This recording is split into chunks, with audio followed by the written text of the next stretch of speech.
عقد تشابي ألونسو مؤتمراً صحفياً في ملعب مانويل مارتينيز فاليرو بعد مباراة إلتشي في إطار منافسات الجولة 13 من الدوري الإسباني.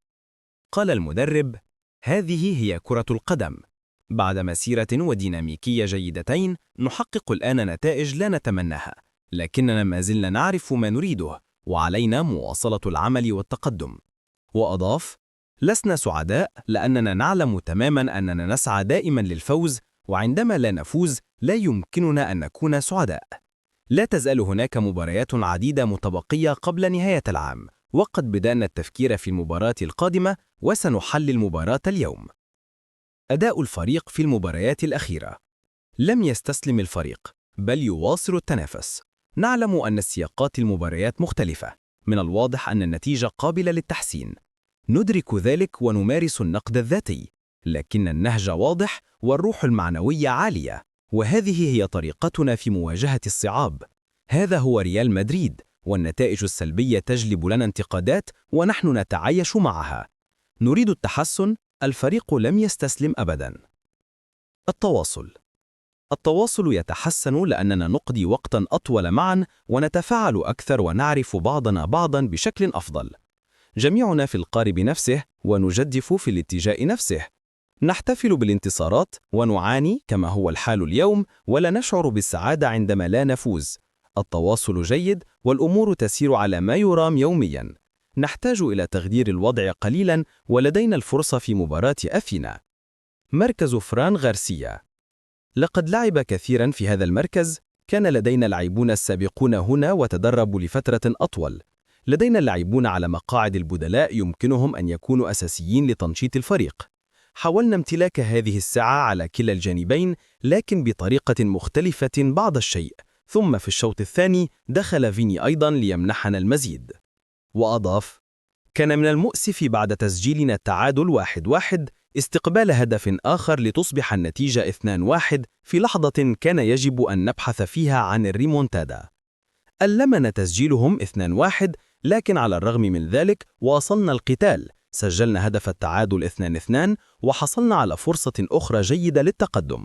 ما افتقدناه بعد التعادل 1-1 هو الضغط على منطقة المنافس، ويؤسفنا استقبال الهدف الثاني 2-1.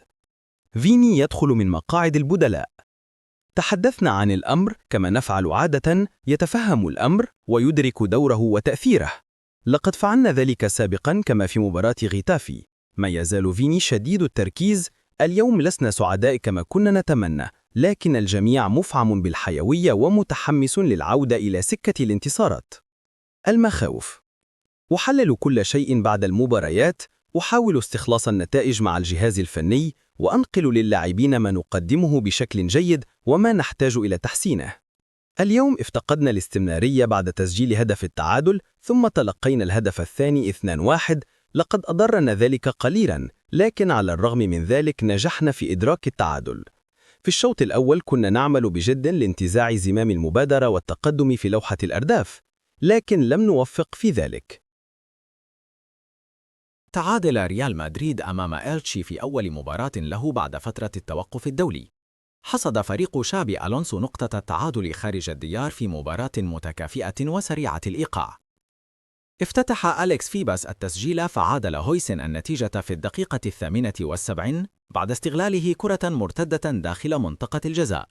وفي الدقائق 10 الأخيرة سجل ألفارو رودريغيز هدف التقدم الثاني لأصحاب الأرض، لكن بيلينغهام عادل النتيجة 2-2. بدأ ريال مدريد المباراة بضغط كبير في الدقائق الأولى، وسدد رودريغو ومبابي كرتين لم تجدا طريقهما إلى المرمى، بينما تصدى كورتوا ببغاعة بقدمه لتسديدة رافا مير.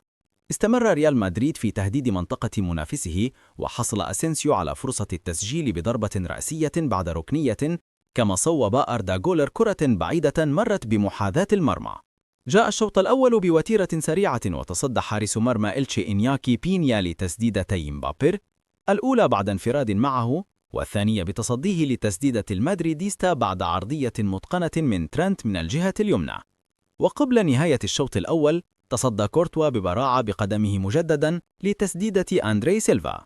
إلتشي يتقدم في لوحة النتائج. بعد الاستراحة سدد رودريغو كرة قوية لكن إنياكي بينيا وصل تألقه وتصدى من جديد للتسديدة البرازيلي.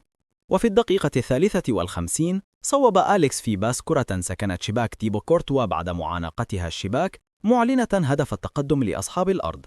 لاحقاً توغل فينيسيوس جونيور في منطقة الجزاء وأرسل تمريرة عرضية قطعها دفاع إلتشي قبل وصول الكرة إلى مبابي.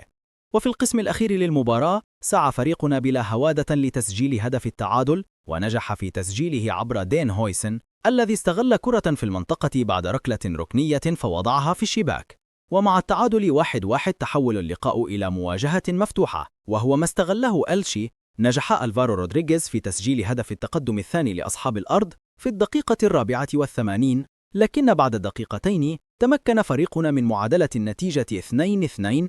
سجل بيلينغهام من كرة قوية داخل المنطقة تصدى لها بينيا قبل أن تصل إلى مبابي الذي مررها مجددا للبريطاني فسددها الأخير مباشرة في الشباك. وفي الوقت بدل الضائع صوب جنزالو كرة قوية بحثا عن الريمونتادا، لكن الكرة مرت بجوار القائم.